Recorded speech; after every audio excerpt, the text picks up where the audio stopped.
All this had been wiped away when the British forced the poorest peasants to grow cash crops like wheat and rice for export, thereby ushering them into a global market.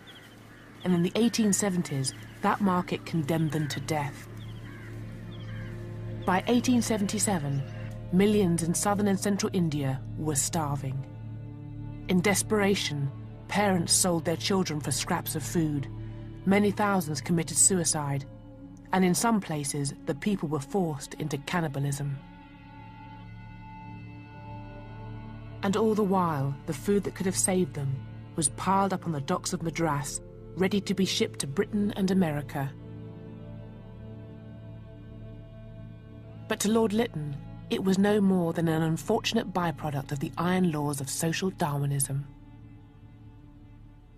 If you read the letters of Lord Lytton, what is so striking about them is not simply their fanatical devotion to the market and market forces.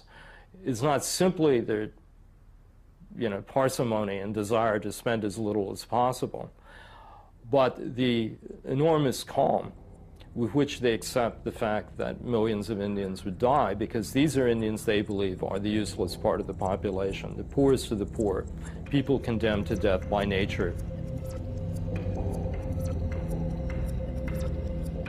When finally Lytton was pressured into action, his solution proved just as deadly as the famine itself. Lord Lytton sets up a system of outdoor relief that looks more like Nazi concentration camps than anything representing decent human charity.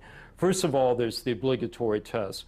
You can't be relieved, that is, given a job or food within 10 miles of your residence. You must walk, and you must walk sometimes distances of hundreds of kilometers, and tens of thousands of people die in the course of that.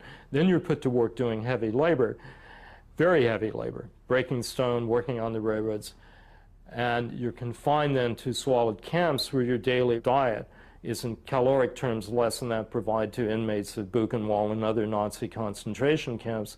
They become literally and simply death camps. And perhaps worst of all, children were now too weak and small to do the necessary work. Children became the main victims of Lytton's cool-hearted policy.